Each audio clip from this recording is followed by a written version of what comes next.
era obutakulwisa katutandike n'ekitundu kyaffe ekyokubiri. Bwe twatuuka mu kisenge nga ndi n'omusomesa Lisa nantikkula ebitabo kuba yali asulamu yekka nga tewali mulala ayinza kuntikkula obudde obwo obw'ekiro. Ebitabo olwabissa ku kameeza akaali mu mbiriizi z'ekitanda kye, n'akwata omukono gwange n'aguteeka mu ngalo ze, n'afuna akacupa omwali nga sabbuuni eyayitibwanga sanitayiza eyakozesebwanga okutta obuwuka obwatambuzanga ssenyiga omukambwe eyatirimbulanga abantu eyayitibwanga korona. Olwamaliriza ekyo nansaba ntuule ku katebe ak'amagulu abiri akaali emiranamiro w'ekitanda kye. Bino byonna okubaawo nga yabasedde olupapula n'ekkalaamu ng'awandiisa akabaluwa akampimpi era n'akansonseka mu nsawo y'essaati nansaba nkasome muddemu essaawa eyo. Ekyasinga okunkuba encukwe kye kifaananyi ky'omutima ekyali kikaggulawo nzenna n'enjugumira.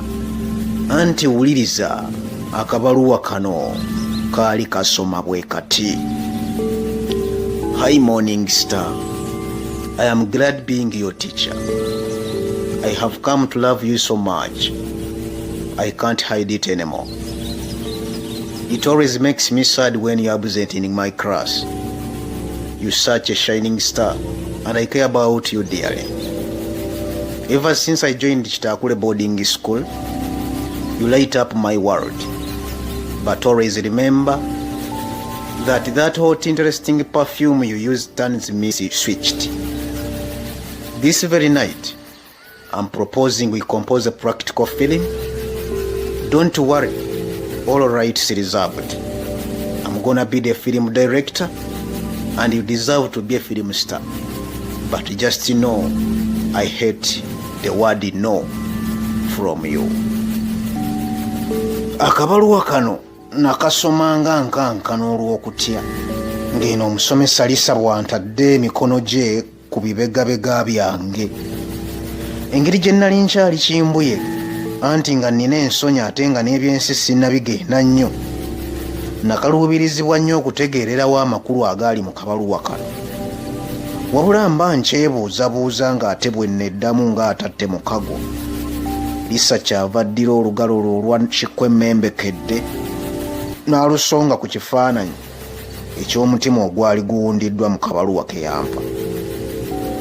Engeri gye nalabanga balenzi bannange be nasomanga nabo nga bafuna obubaluwa obwefaanaanyiriza kano okuva mu buwala bwe balimbalimbanga ku ssomero, nayanguyirwa nnyo okugwa mu buufu bw'akabaluwa ka Lisa kano.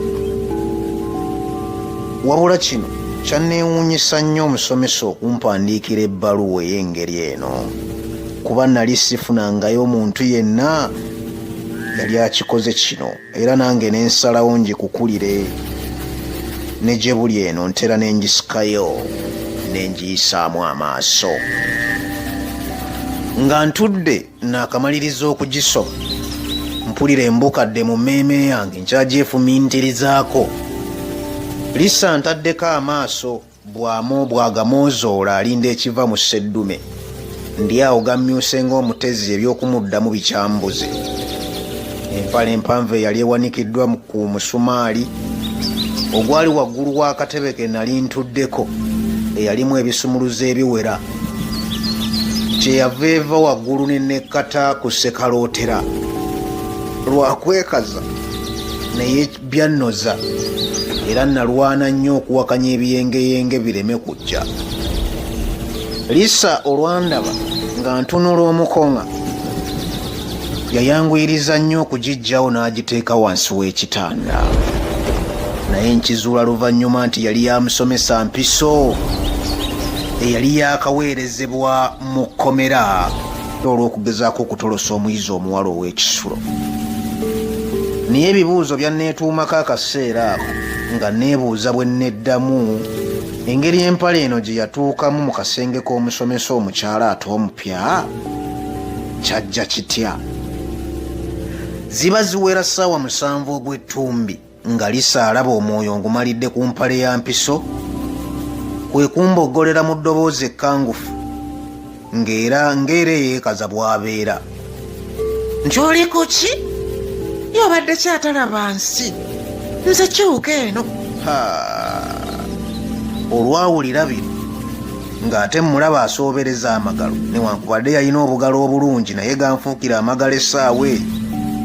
Olwawulira eddoboozi eryo nembanga gwe bayiiridde amazzi nga ndi mutulo, kubanga gwe gwali omulundi gwange ogwasooka okumuwulira ng'ayogera olulimi Oluganda. Kanyumiza bino byonna nga tuli mu njubu ababiri, naye nga Lisa tannakyusa ngoye zatusomeserezaamu, naye kyambuukako okulaba nga zonna azisudde eri asigadde nga bwe yazaalibwa. Nasaba nnyo Sarah nga njagala ettaka limmire, naye tekyasoboka. Yalina olutimbe lwa TV mu kisenge kye era yateekako oluyimba olwalimu eŋŋoma eggunda, era naye teyalwawo ng'atandika kubiibya mazina nga bwe yeebitiggula, bwe yeetiriboosa, nga bw'ayolekera obwenyi bwange. Nze mu mutima gwange ku katebe we nali ntudde nga nkola kimu gwa kutendereza Yatonda.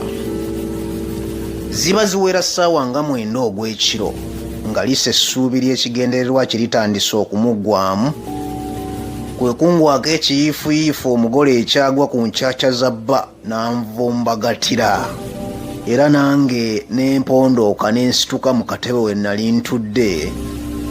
Wabula ebyembi mba naakasimbula ekigere ekisooka okwolekera gy'ali, okugulu kwange okwa ddyo ne kukoona eccupa y'omwenge ogwa wayini eyali eteekeddwa wansi ku nkondo y'ekitanda, neeyiika era wayini n'akulukutira mu bitabo by'abayizi bye twali tuzze nabyo.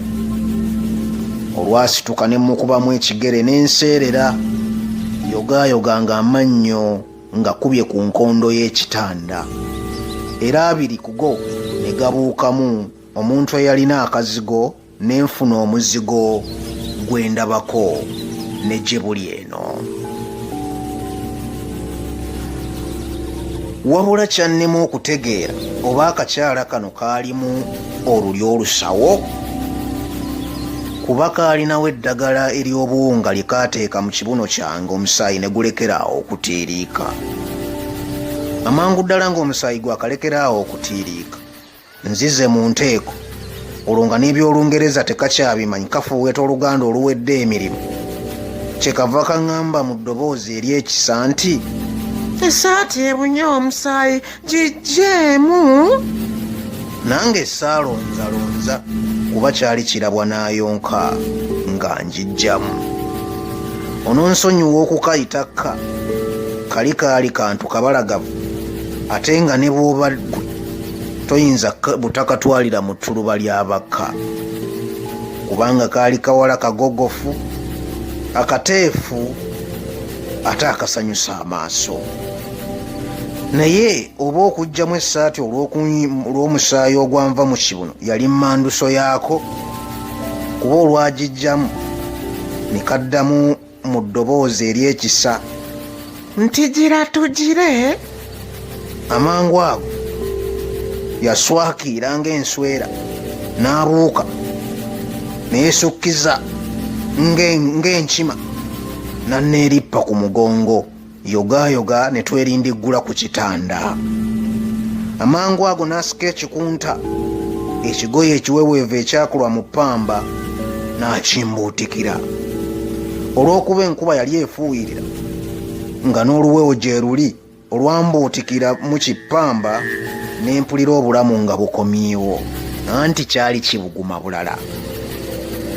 Mba nkyali awo nfiira muli ekizizi, mmanyi Lisa oba oli awo afunye wagenda okwebaka awalala ndesse ku ndiri, naye kyambuukako okulaba nga anasudde ettaala agiggyeeko.